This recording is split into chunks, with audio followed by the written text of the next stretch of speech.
Hello dear students, today it is my first video for 11th class students, biology students, body fluids and circulation. In this video I am going to tell you about the role of the body fluid and how the blood is circulated. There are the organisms. Each organism is made up of cell. Her organism एक cell का बना हुआ है. तो that cell requires the nutrients and other substances जिससे कि cell की growth होती है. सेल की ग्रोथ होती है. तो अब सेल जब ग्रोथ होती है, न्यूट्रिएंट चाहिए, तो वहां पे वेस्ट प्रोडक्ट भी प्रोड्यूस होते हैं.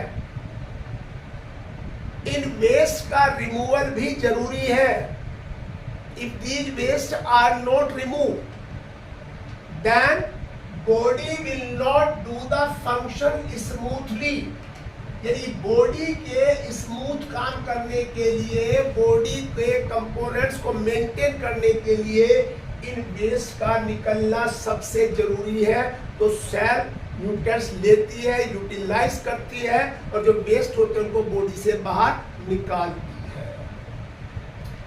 और ये जो वेस्ट है ये निकाल दिए जाते हैं. लेकिन जो सिंपल ऑर्गेनिज्म है लाइक अमीबा है, सिलेंट्रेट है एंड स्पंजेस, हमारे अमीबा है, सिलेंट्रेट्स हैं, स्पॉन्जेज हैं, they do not have any specific circulatory system because the body of these organisms is just in contact with the surrounding.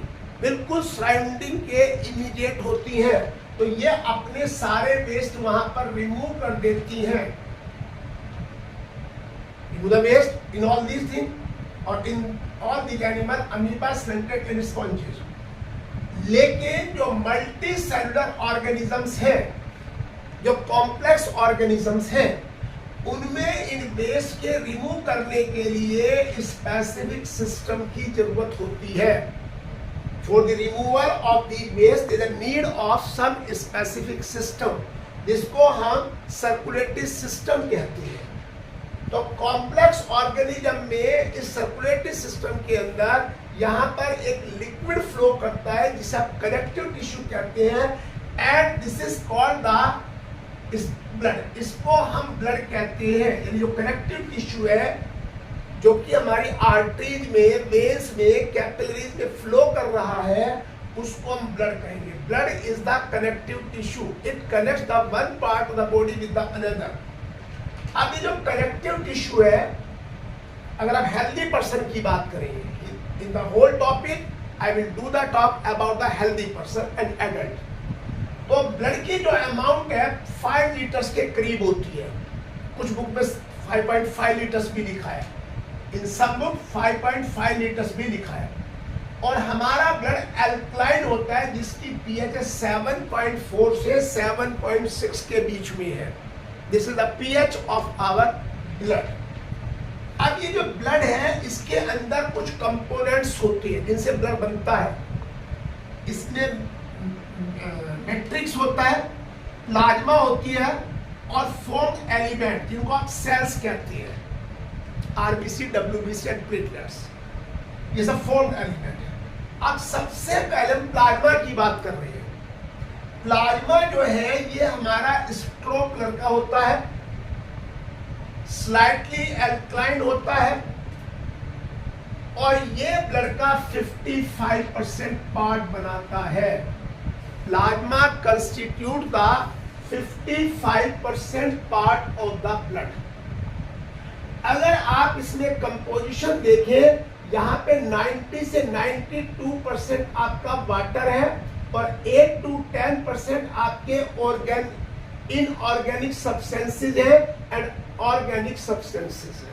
Inorganic and organic substances, they are 8 to 10% which constitute the plasma. Inorganic substances में inorganic salt या इन्हें mineral salts भी कहते हैं। They are present in the form of ions. देखिए ये ions की फॉर्म में होते हैं। इसमें सोडियम आयन है, मैग्नीशियम आयन है, कैल्शियम आयन है, बाइकार्बोनेट्स है एंड क्लोराइड्स है। They all are in ionic form. इसके बाद यहाँ पर हमारे कुछ ऑर्गेनिक सब्सटेंसेस आते हैं। They also the components of the plasma. इसमें आपका नंबर 1 ग्लूकोज आता है, फिर ट्रेसेस ऑफ अदर शुगर्स आती है, फिर इसके बाद प्रोटीन्स आती है, अमीनो एसिड्स आते हैं, हार्मोन्स आते हैं, कोलेस्ट्रॉल आते हैं, लिपिड आती है, यूरिया एंड अदर वेस्ट आते हैं। ये सब प्रेजेंट है। इसमें यूरिया एंड अदर वेस्ट भी है। और प्रोटीन के अंदर जो प्रोटीन है ये एल्ब्यूमिन है, ग्लोबुलिन है एंड फाइब्रिनोजन। जो प्रोटीन पार्ट है ये आपका एल्ब्यूमिन भी है, ग्लोबुलिन भी है and it is the fibrinogen part. ये फाइब्रिनोजन पार्ट भी होता है। ये fibrinogen is the inactive form which is dissolved in the plasma. अब आप देखिए अगर प्लाज्मा के अंदर क्लोटिंग फैक्टर एब्सेंट है, यानी कि अगर ये फैक्टर एब्सेंट है तो उसको आप सीरम कहेंगे, यू कॉल इट सीरम। अब यहां पर फॉर्म्ड एलिमेंट्स, कौन कौन से एलिमेंट्स बन रहे हैं प्लाज्मा के बिसाइड्स? इसमें नंबर 1 आरबीसी है, डब्ल्यूबीसी है, प्लेटलेट्स है। आरबीसी जो है इनके बनने को हम इरिथ्रोपायोसिस कहते हैं। Formation of RBC is called erythropoiesis. देखिए ये जो आरबीसी है ये हमारी रेड बोन मैरो में बनती है, और red bone marrow they are red in colour due to the supply of the blood. यहाँ पे ब्लड की सप्लाई होती है, उसके अंदर रेड कलर की होती है। ये प्रेजेंट होती है आपके रिब्स में प्रेजेंट होती है, स्टर्नम में होती है, पेल्विस रीजन में होती है और वर्टिब्रे। इनके अंदर आपकी रेड बोन मैरो प्रेजेंट होती है, और ये जो रेड बोन मैरो है ये यहाँ पर आरबीसी बनाती है। अब ये जो आरबीसी आपकी सर्कुलर शेप है, जिसे आप बाइकॉन्वेक्स, और ये नॉन न्यूक्लिएटेड होती है। देखिए आरबीसी में ना तो न्यूक्लियस होता है, ना माइटोकॉन्ड्रिया होता है, ना गोल्जी बॉडी होती है।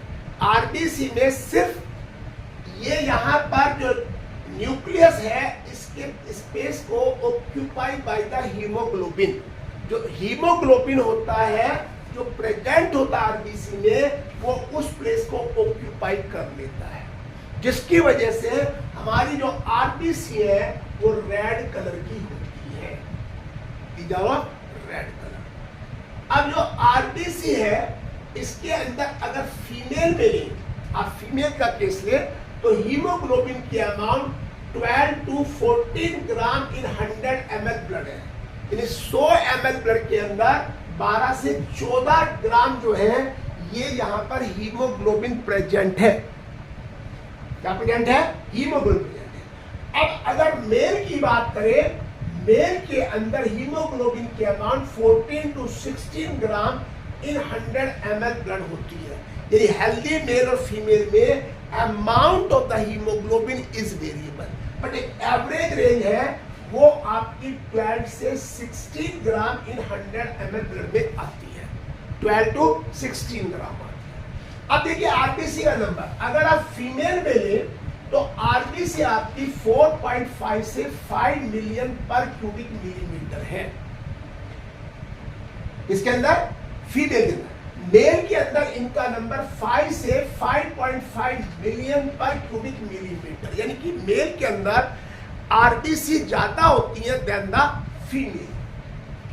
अब इन आरबीसी का एक फिक्स लाइफ टाइम होता है, जैसे 120 डेज, 120 दिन के अंदर आरबीसी खत्म हो जाती है from the day of their origin.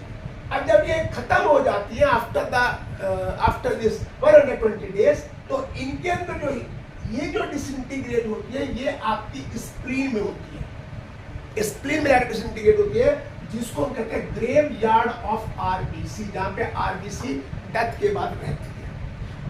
तो जब इनकी डेथ हो जाती है तो जो हीमोग्लोबिन पिगमेंट होता है, जो हीमोग्लोबिन होता है जिसको आप रेस्पिरेटरी पिगमेंट कहते हैं, जो कि ऑक्सीजन को लेके जाता है, कार्बन लेके आता है, उसका वो जब डिसइंटीग्रेट होता है तो वहां पर उससे बाइल्रुबिन, बाइल्रुबिन और यूरोक्रोम, ये 3 पिगमेंट बनते हैं। 3 pigments are produced, bilirubin, bilirubin and urochrome pigment.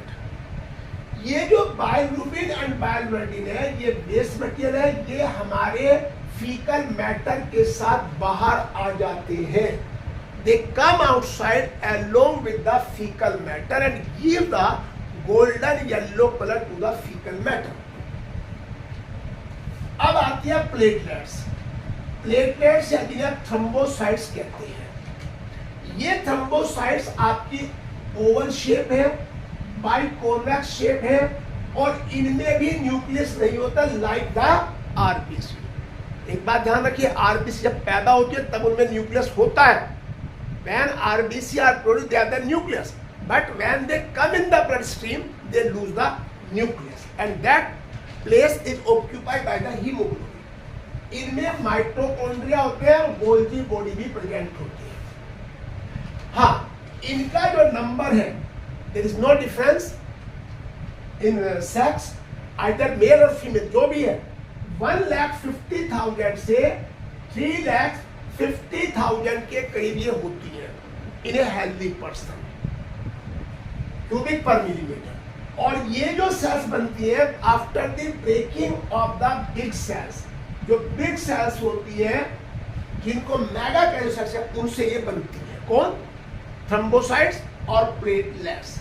इनका जो लाइफ स्पैन है वो 7 डेज का होता है, ओनली 7 डेज, 1 वीक और 7 डेज। कभी वीक में पूछ लेते हैं, वीक में, कभी किसी में पूछते। प्लेटलेट्स में क्या होता है? प्लेटलेट सेल जो होती है ये हमारी ब्लड क्लॉटिंग को प्रमोट करती है। जैसे ही कोई बॉडी का पार्ट इंजर्ड होता है तब ये वहां पे क्लॉटिंग की प्रोसेस को इनिशिएट करती है, क्योंकि बहुत सारे फैक्टर्स को सिंथेसाइज करती है। तो यानी जो ब्लड क्लॉटिंग है वो थ्रोम्बोप्लास्टिन है, और ये जो थ्रोम्बोप्लास्टिन ब्लड क्लॉटिंग की प्रोसेस को इनिशिएट करता है। फॉर्मेशन ऑफ थ्रोम्बोसाइट, थ्रोम्बोसाइट्स का बनना थ्रोम्बोपायोसिस कहलाता है। Formation of thrombocytes is called thrombopoiesis. और अगर बाई चांस देखिए, अगर इनका नंबर डिक्रीज हो जाए, अगर इनका नंबर डिक्रीज हो जाए तो बॉडी के अंदर ब्लड क्लॉटिंग नहीं होगी, दैट विल बी अफेक्टेड। वहां पे हैवी लॉस ऑफ ब्लड हो सकता है, जिसकी वजह से बंदे की डेथ भी हो सकती है। हाँ, अगर आरबीसी का नंबर कम हो जाए तो एनीमिया हो जाता है। अगर आरबीसी का नंबर कम हो जाए तो यहां पर एनीमिया हो जाता है, और अगर आरबीसी का नंबर बढ़ जाए तो यहाँ पॉलीसाइथीमिया डिजीज हो जाती है। अगर if the number of RBC has been decline then the anemia is caused, और if the number of RBC has been increased, polycythemia होता है। तो आप इस वीडियो को जरूर देखें, ये आपके बड़ी फ्रूटफुल होगी, और इसको लाइक करें, शेयर करें और कमेंट करें, और इसको आप सब्सक्राइब भी करें। और आज मैंने 3 छोटी छोटी वीडियो डाली है जो कि आपकी एक एक क्वेश्चन की है, MCQ की है। आप उनको भी देखिए और उनको भी आप लाइक करिए, शेयर करिए और सब्सक्राइब करिए। My mobile number is given here, 9818220957। Thank you.